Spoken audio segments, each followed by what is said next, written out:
Okay. So I am not dressed properly, and then I don't still working on the angles of this.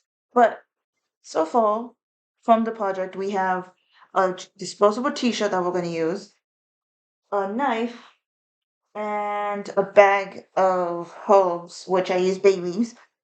So from here, you would wear goggles, just in protection, just in case, because who knows what the chemicals are. You would always wear gloves, fun gloves. Okay, sorry, there's like something showing on my screen that I don't care about, but it's blocking the view. Okay, you wear gloves, you wear rubber pants or a suit, basically. It's like a anti-respiratory suit, I believe it's called. From there, we wear rubber boots, but I don't have rubber boots because rain boots, I think they're called. Something disposable and closed-toed, which is what I'm using right now. And then you would always wear a mask depending on what fumes, such as flames and all that. So from there, with new gloves, we would always put each. So for example, we're gonna work on number 2. We get an envelope, open it up, and because it is a sharp object we're touching, just to avoid cross-contamination, we'll hold this, get cardboard, or whatever we can that could basically save it, rub it, make sure there's nothing on it, slowly grab the knife, put it in, make sure it doesn't fold out, and then put it in the envelope, and so on. But this is too big, so I can't do it. I am not good at this. Okay?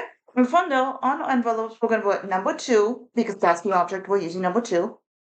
The code, always have a warning sign that's the sharp object, and then the date, and then the initials of who touched it and who did it. That's number 2. Number 3, I'll look from number 1. Number 1 is the t-shirt. So what we'll do, because it's, as you could tell, it has blood, for example, is we would make sure we don't touch it. Oh, my bad. You would always put on new gloves every time you touch a new object, especially if there's contamination already, because you don't want to cross-contaminate. What happens if it's not the same person type of thing?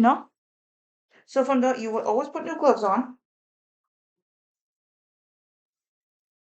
slowly wrap it up,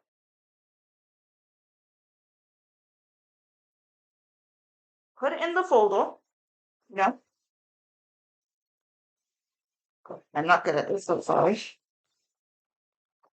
In a neat folded way that doesn't contaminate, and make sure the folder doesn't have any contamination going on as well.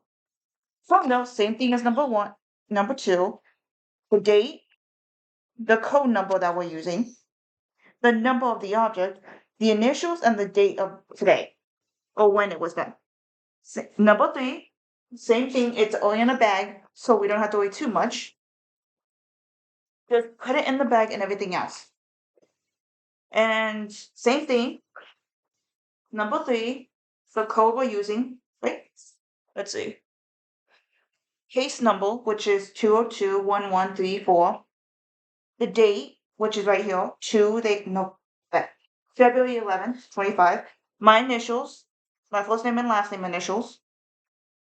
And then from there, I believe that's it.